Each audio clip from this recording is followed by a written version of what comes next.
performance? Il faut d'abord saluer l'organisation de cette journée, qui est une journée très importante, parce que l'évaluation est une question peut-être qui n'est pas très bien prise au sérieux, malgré toute l'importance que ce concept-là recouvre. Donc cette journée est un cadre approprié pour pouvoir échanger sur ce concept-là et essayer de dessiner des voies de coopération et de collaboration qui pourront permettre quand même de venir à bout des difficultés que nous avons dans ce domaine. Et ces difficultés-là justifient effectivement la volonté du nouveau chef de l'État du Sénégal, Bassirou Diomaye Diakhar Faye, qui a donc dissous la commission qui était là, qui n'était pas très bien animée, et qui a créé donc le bureau de suivi et d'évaluation des politiques et programmes publics pour donner plus de contenu et plus de prérogatives donc, à l'évaluation, aux structures qui vont se charger de l'évaluation au Sénégal. Il faut savoir que l'évaluation, bon, c'est une pratique qui est courante ici, mais généralement elle est commandée par les bailleurs de fonds, les partenaires au développement, les partenaires multilatéraux et bilatéraux. Maintenant, la commande devrait venir de l'État, parce que l'État doit décliner ses priorités en matière d'évaluation. Et donc le bureau va effectivement être dans une chaîne de coordination, parce qu'il y a le box au niveau de la primature qui charge du suivi, de la coordination et du suivi, notamment avec le nouveau référentiel Sénégal Horizon 2050. Et il y a des cellules d'études et de planification chargées du suivi et de l'évaluation au niveau des ministères. Donc il y a quand même toute une démarche de coordination à avoir. Mais il y a également des connexions sur le plan international. Nous saluons également la présence du président de Sénégal au Sénégal, de Clio, de l'AFD. Vous voyez donc c'est un domaine quand même où il y a un immense besoin de collaboration, ce qui justifie donc des journées pareilles qu'il faudrait multiplier pour essayer de renforcer la dynamique de coopération au niveau national, au niveau sous-régional et au niveau international. Ce bureau-là vient d'être créé. Je pense que la commission qui était là, bon, on a fait le bilan. On a vu quand même une évaluation qui a été faite sur le système de santé. Mais je pense que la mayonnaise n'a pas encore prise. Je pense qu'aujourd'hui, tout l'enjeu, tout le défi, c'est que nous sommes à l'orée d'une nouvelle dynamique économique au Sénégal, où le mot-clé, c'est la souveraineté, c'est la prospérité, c'est la justice sociale. Et vous avez vu effectivement que dans les piliers de base de ce référentiel-là, il y a la bonne gouvernance et l'engagement africain. Ce qui justifie aujourd'hui que vous avez le Bénin, le Togo, tous les pays de l'Afrique qui sont présents à cette journée organisée au niveau du CESAC. Vous voyez donc que ce concept d'engagement africain également est très pris au sérieux. Mais pour vous dire effectivement, simplement que il y a un nouveau souffle qui est en train d'être donné par le nouveau président du Sénégal et son premier ministre. Donc il y a des institutions qui sont en train d'être mises en place, il y a des organes, il y a une institutionnalisation de l'évaluation dans laquelle il faut aller. Donc il faut donc s'inscrire davantage au niveau du pays et effectivement nous sommes à l'orée d'une nouvelle dynamique et effectivement dans les prochaines années peut-être qu'on va faire plusieurs évaluations. Tout à l'heure vous avez entendu le directeur de l'AFD dire qu'on en est pratiquement à plus de 90 évaluations par année. Nous au Sénégal nous voudrions même être un pays qui aura vocation à inspirer l'UEMOA, à inspirer l'Afrique. Donc ça c'est vraiment un champ. Il y a même des perspectives de coordination et d'harmonisation au niveau de l'UEMOA. Je pense que si on arrive, comme on l'a fait dans le budget programme, avec l'institution du budget programme au niveau des États, dans le budget programme, il y a quand même une nouvelle dynamique de suivi et d'évaluation des politiques publiques qui est mise dedans. Parce que vous voyez qu'il y a des projets annuels de performance qui accompagnent les documents de programmation pluriannuelle des dépenses au niveau des ministères. Et il y a normalement, selon une périodicité bien déterminée, des rapports annuels de performance. Vous voyez donc cette démarche de l'évaluation de la quête de performance, de la dépense publique est déjà dans le budget programme. Si on arrive sur le plan de l'évaluation à avoir des mécanismes harmonisés, coordonnés au niveau de l'UEMOA, ça pourrait être bien. Donc ça, c'est un chantier, c'est vraiment un objectif qu'il faudrait donc nourrir ensemble et on va migrer progressivement vers la réalisation de ce grand chantier d'évaluation au niveau des pays de l'UEMOA. Oui, je pense que, comme je l'ai dit tantôt, nous sommes ouverts. Nous sommes dans un nouveau cadre gouvernemental et vous avez vu toute l'ouverture. Le président de la République, Bassirou Diomaye Diakhar Faye, l'a réaffirmé tout récemment en disant que le Sénégal est un pays ouvert. Quand on a parlé du problème des individus qui parlaient de nationalisme et tout ça, vous avez vu que ça a été réaffirmé par le président de la République, par son premier ministre, pour dire que le Sénégal est un pays ouvert. Cette ouverture-là doit se matérialiser partout.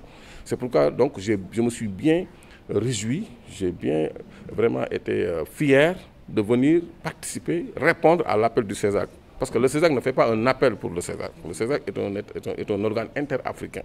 Et donc tous les pays de l'UEMOA devraient même être là aujourd'hui. Peut-être que certains sont représentés, mais c'est une fierté de venir répondre donc à cet appel de coordination, d'harmonisation, à cet appel de collaboration, de partenariat sur ce qui peut nous permettre d'aller de l'avant. Donc ça déjà c'est un cadre important qu'il faudrait perpétrer. Nous avons dit que le processus peut-être nous a échappé au départ. Nous sommes venus prendre le train en marche, mais dans les prochaines éditions, vous verrez que le bureau va s'immiscer, va s'impliquer davantage pour tout simplement profiter de ces cadres-là qui nous permettront d'être plus efficaces dans l'action. Que le CESAG organise une activité au profit du Sénégal, c'est à juste titre, parce que c'est son école. Elle ne peut pas faire en tant qu'école autrement. Et la présence du ministre conseiller à cet événement est un signal fort de l'engagement de la haute autorité en matière d'institutionnalisation du système de suivi et évaluation dans le dispositif de gouvernance du Sénégal. Et c'est dans ce cadre-là que cette journée a été organisée. Le ministre, il est là. Il s'est, comme on le dit, il s'est impliqué. Il a dit qu'il n'était pas là au début. J'ai dit finalement, il est là. Parce qu'il s'est impliqué de bout en bout pour que cette journée puisse avoir lieu. On avait demandé qu'il fasse de cette journée ce qu'il voulait lui-même, que ce soit même en dehors du CESAG. Mais il a dit non. Le CESAG, c'est l'école du Sénégal.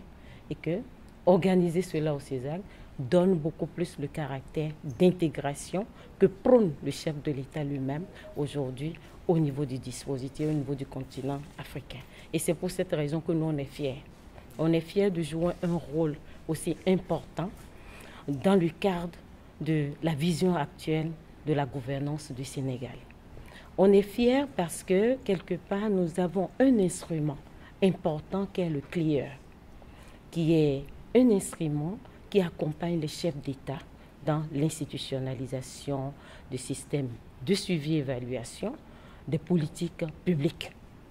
Et cela, le CLIER l'a fait non seulement au Bénin, en Côte d'Ivoire, au niveau de Madagascar, au Congo et dans d'autres pays.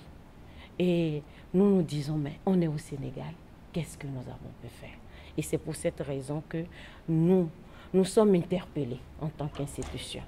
Et nous sommes prêts pour accompagner la volonté actuelle des gouvernants du Sénégal. Et en l'occurrence, le ministre conseiller qui est prêt à avancer avec nous. Et nous, on est prêts à y aller. Malamine Savané, je suis le président de l'association sénégalaise d'évaluation Sénéval, qui est une structure qui a au moins une vingtaine d'années, mais qui s'est officialisée à partir de 2013, qui se veut un centre, un cadre, disons, de coordination, de synergie, de mutualisation pour les acteurs de l'évaluation, particulièrement l'évaluation des politiques publiques.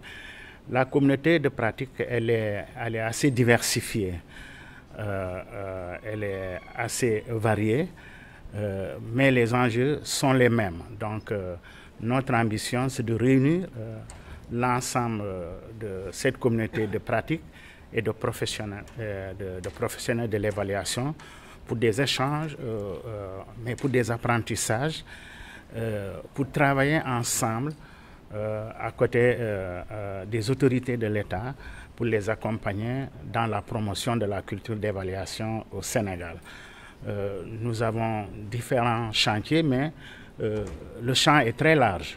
Par exemple, cette semaine, on est en formation des responsables des CEP dans la région de Thiès. Nous avions engagé des expériences avec les collectivités territoriales. Nous pensons aussi avec les ministres sur la base de l'agenda qu'il va définir à l'issue de ces journées, de voir ensemble comment travailler à côté de lui, avec tous nos partenaires, le CESAG CLIER, mais il y a d'autres institutions qui nous accompagnent. J'en citerai par exemple l'UNICEF, ONU Femmes, N-Compense à travers l'USAID, le WARC. Donc, avec tous ces partenaires, en tout cas, nous verrons avec le ministre la mise en œuvre de l'agenda qu'il va définir, dont l'agenda africain dont il parle, parce que nous sommes membres de l'Association africaine d'évaluation où nous représentons l'Afrique de l'Ouest, dont le président a exprimé sa grande volonté disons, de s'impliquer dans ce processus, mais les délais n'ont pas permis. Mais je pense que les prochains agendas du ministre conseiller nous permettront à temps de nous mobiliser ensemble pour plus d'efficacité, pour plus de rayonnement à ces activités que nous allons certainement co-animer ensemble, co-organiser.